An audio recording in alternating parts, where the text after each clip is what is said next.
হযরত শাহজালাল আন্তর্জাতিক বিমানবন্দরের ক্ষতিগ্রস্ত আমদানি কার্গো কমপ্লেক্স থেকে হাতিয়ে নেওয়া মোবাইল ফোন নিয়ে পালানোর সময় এক আনসার সদস্যকে হাতে নাতে আটক করা হয়েছে। তার বুট, জুতা, প্যান্ট আর শার্টের ভাঁজে ভাঁজে লুকিয়ে রাখা অবস্থায় উদ্ধার করা হয় 15টি মোবাইল ফোন। এই ঘটনায় বিমানবন্দর সহ দেশ জুড়ে ব্যাপক চাঞ্চল্যের সৃষ্টি হয়েছে। গত 4 নভেম্বর বৃহস্পতিবার বিকেলে বিমানবন্দরের 8 নম্বর গেটে আনসার সদস্য জেনারুল ইসলামের হাঁটাচলা ও আচরণ দেখে দায়িত্বরত নিরাপত্তা কর্মীদের সন্দেহ হয়। তাকে থামিয়ে জিজ্ঞাসাবাদের এক পর্যায়ে শুরু হয় তল্লাশি। প্রথমে তার শার্ট ও প্যান্টের পকেট থেকে একে একে বেরিয়ে আসতে থাকে মোবাইল ফোন, কিন্তু আসল বিস্ময় অপেক্ষা করছিল তার পায়ে। নিরাপত্তা কর্মীরা তাকে জুতা খুলতে বললে তিনি ইতস্তত করতে থাকেন। এক পর্যায়ে জোর করে তার পায়ের ভারী বুট দুটি খোলানো হয়, আর তখনই বেরিয়ে আসে থলের বিড়াল। দুটি বুটের ভেতর থেকে উদ্ধার করা হয় আরও বেশ কয়েকটি নতুন মোবাইল ফোন, যা তিনি অত্যন্ত সুকৌশলে লুকিয়ে রেখেছিলেন। এই দৃশ্য দেখে উপস্থিত সবাই হতবাক হয়ে যান। অনলে ক্ষতিগ্রস্ত যে ভবন থেকে সম্পদ রক্ষা করার কথা ছিল, সেই ছাই ঘেটে নিজের আখের গোছানোর এমন নজিরবিহীন ঘটনায় নিন্দার ঝড় উঠেছে। কার্গোর দায়িত্বে থাকা বিমান বাংলাদেশ এয়ারলাইন্সের একটি সূত্র জানায়, জেনারুল ইসলাম 5 নভেম্বর রাতে নাইট শিফটে ডিউটিতে ছিলেন। তিনি ব্যক্তিগত প্রয়োজনের কথা বলে ক্ষতিগ্রস্ত ভবনের ভেতরে প্রবেশ করেন এবং ভস্মীভূত মালামালের ভেতর থেকে সুযোগ বুঝে মোবাইল ফোনগুলো সরিয়ে ফেলেন। ডিউটি শেষে পরদিন বিকেলে সেই মোবাইলগুলো নিয়ে বের হওয়ার পথেই তিনি ধরা পড়েন। তার কাছ থেকে মোট 15টি বাটন ফোন এবং সেগুলোর চার্জার উদ্ধার করা হয়, যা তিনি নিজের পোশাকের বিভিন্ন স্থানে লুকিয়ে রেখেছিলেন।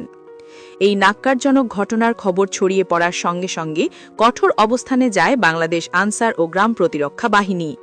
রাষ্ট্রের এমন একটি গুরুত্বপূর্ণ স্থাপনায় বাহিনীর ভাবমূর্তি ক্ষুণ্ণকারী এই অপরাধকে কোনোভাবেই ছাড় দিতে নারাজ কর্তৃপক্ষ। বাহিনীর মহাপরিচালকের সরাসরি নির্দেশে শৃঙ্খলা ভঙ্গের দায়ে অভিযুক্ত আনসার সদস্য জেনারুল ইসলামকে তাৎক্ষণিকভাবে চাকরি থেকে স্থায়ীভাবে বরখাস্ত করা হয়েছে। বাহিনীর পক্ষ থেকে জানানো হয়, অপরাধের বিরুদ্ধে তাদের অবস্থান জিরো টলারেন্স। একই সাথে এই ঘটনা বাহিনীর অভ্যন্তরীণ কিছু সমস্যাকেও সামনে নিয়ে এসেছে।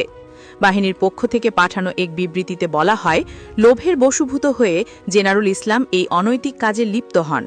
তবে রাষ্ট্রের সবচেয়ে গুরুত্বপূর্ণ স্থাপনাগুলোতে স্বল্প বেতনে দিনরাত কঠোর পরিশ্রম করে দায়িত্ব পালন করা অঙ্গীভূত আনসার সদস্যদের জীবিকার মৌলিক চাহিদা মেটানো একটি বড় চ্যালেঞ্জ।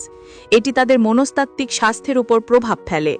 বাহিনীর পক্ষ থেকে সদস্যদের নৈতিক অবস্থানকে সুদৃঢ় করতে কাউন্সেলিং ও মনস্তাত্ত্বিক ব্যবস্থাপনার উপর জোর দেওয়া হচ্ছে বলে জানানো হয়। বিবৃতিতে আরও বলা হয়, এই ধরনের বিচ্ছিন্ন ঘটনা যেন আর না ঘটে, সেজন্য একটি স্থায়ী সমাধানের পথে হাঁটছে আনসার ও গ্রাম প্রতিরক্ষা বাহিনী। বাহিনীর মহাপরিচালক ইতোমধ্যে পে কমিশনের চেয়ারম্যানের কাছে অঙ্গীভূত আনসার সদস্যদের জন্য যৌক্তিক বেতন বৃদ্ধির একটি আবেদন করেছেন। বাহিনীর বিশ্বাস, সম্মানজনক বেতন ও অন্যান্য সুযোগ সুবিধা নিশ্চিত করা গেলে সদস্যরা আরও বেশি নিষ্ঠা ও সততার সঙ্গে তাদের ঝুঁকিপূর্ণ দায়িত্ব পালন করতে অনুপ্রাণিত হবেন।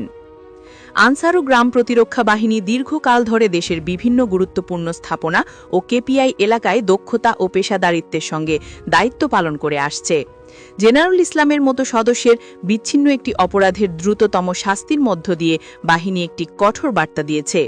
কর্তৃপক্ষ আশা করছে, শাস্তিমূলক ব্যবস্থার পাশাপাশি সদস্যদের সার্বিক কল্যাণে গৃহীত পদক্ষেপগুলোর মাধ্যমে ভবিষ্যতে এই ধরনের অনৈতিক কার্যকলাপ শূন্যের কোঠায় নামিয়ে আনা সম্ভব হবে।